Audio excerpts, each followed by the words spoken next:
Hello everyone, my name is Aarti and you're watching HW News. India's premier investigation agency, the Central Bureau of Investigation, is often criticized as a caged parrot. The phrase was used by former CJI RM Lodha to describe the agency in 2013. Now I'll come back to the story to explain the context in which the phrase was used, but this stuck to the CBI and the agency could not wipe it off the stamp of caged parrot from its image to date. Today, the Madras High Court called on the central government, the Modi government, to free the caged parrot, that is the CBI. The two-judge bench recommended that the CBI should only be accountable to the parliament. It also issued 12-point directions for improvements. So what were the recommendations by the Madras High Court, what was the context around it, and why the CBI is called a caged parrot? We will discuss it in today's video. But please watch this video till the end, and if you like this video, please give us a super thanks. Do not forget to hit the subscribe button and comment below the video. So let us first begin with the context in which the Madras High Court made these remarks. The court was hearing a PIL seeking CBI inquiry in an alleged chit fund scam. While the court declined to transfer the case to the CBI earlier, given that an investigation by the economics wing was already underway, the bench decided to examine larger issues concerning the necessity to have more resources and more personnel, including modern infrastructures for the CBI. The court opined that at the outset, despite the frequent referral of cases to CBI for investigation, there is a recurrent practice of CBI being unable to conduct a prompt investigation due to a lack of resources and manpower. The court said, and I quote, "When such is the trust and faith of the people, very sadly, CBI is dragging its feet whenever there is a demand for CBI inquiry on the ground that resources and manpower available with the CBI are very restricted and therefore it cannot conduct investigations." This is the usual stereotype version or defense of the CBI before the courts. The court, further enumerating upon the immense credibility of the CBI, remarked that an aura of reverence is attached to the name of Central Bureau of Investigation. There is always a clamor for CBI investigation. Whenever any sensitive or heinous crimes are committed in the country and there is no proper investigation by the local police, there is a demand for CBI investigation, and the said demand for CBI investigation is increasing day by day. Earlier, on December 8, 2020, the court had taken serious objection to the CBI's inability to investigate important offences due to a lack of resources.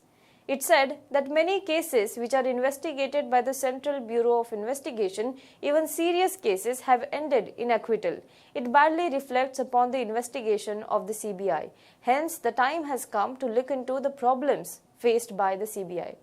So what did the court propose to tackle this? On Tuesday, the court directed the central government to take a decision on the comprehensive proposal for cadre review and restructuring of CBI within a period of 1 month.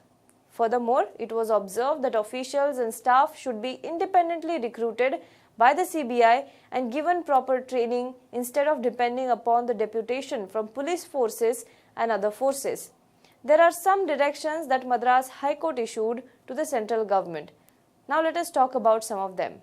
First, Government of India is directed to consider and take a decision for enactment of a separate act giving statutory status with more powers and jurisdiction to CBI at the earliest.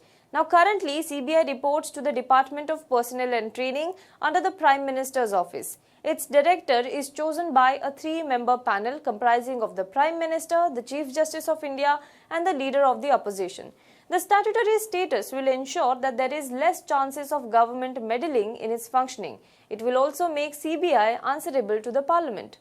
Second direction, CBI shall be made more independent like the Election Commission of India and the Controller and Auditor General of India.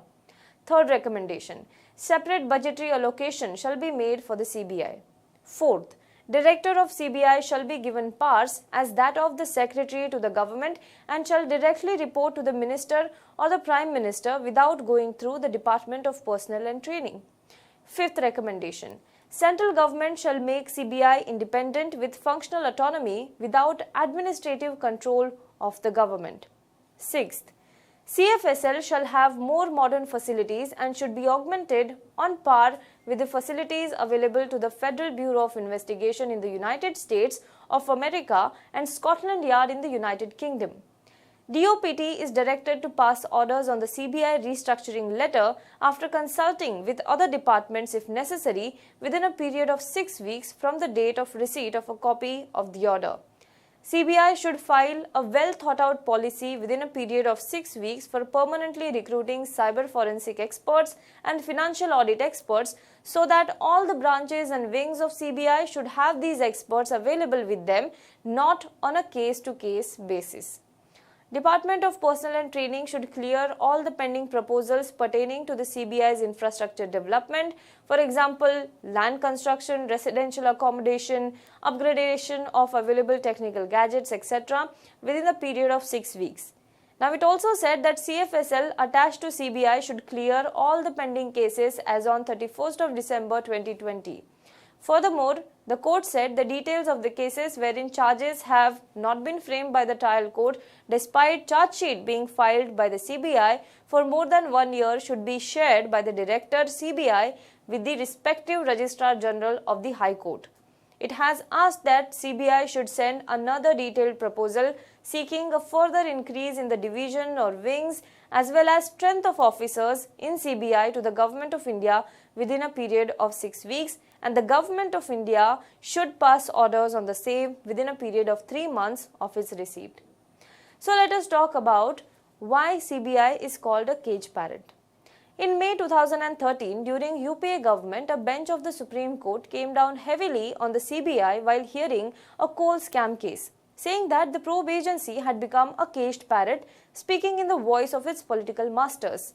The top court had questioned the credibility of the CBI in its investigation into the coal scam, which was dubbed as Coalgate by the media. It also pointed fingers at the government for allegedly interfering in the probe report, saying that the heart of the report was changed on suggestions of government officials. The court appeared to be referring to the controversy wherein the draft status report of the investigation had reportedly been shared with officials in the Coal Ministry and the Prime Minister's office as well.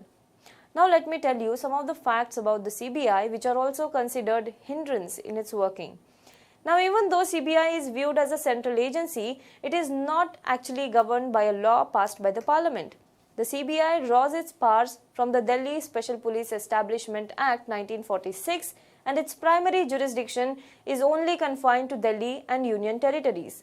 For extension of its powers and jurisdiction to any other state, consent from the state government of that particular state is required, unless a High Court or Supreme Court orders it to investigate a matter. Now, the CBI over the past few years have taken up several matters, mostly which are politically sensitive and related to current affairs. For example, Vijay Mallya case, Nirav Modi case, Sushant Singh case, Arushi Talwar case, 2G case, coal scam and Aircel Maxis case, etc. However, according to the Parliamentary Panel on Personnel, Public Grievances, Law and Justice in 2018, CBI's conviction rates remained abysmally low, especially in corruption cases, reportedly which was just about 3%.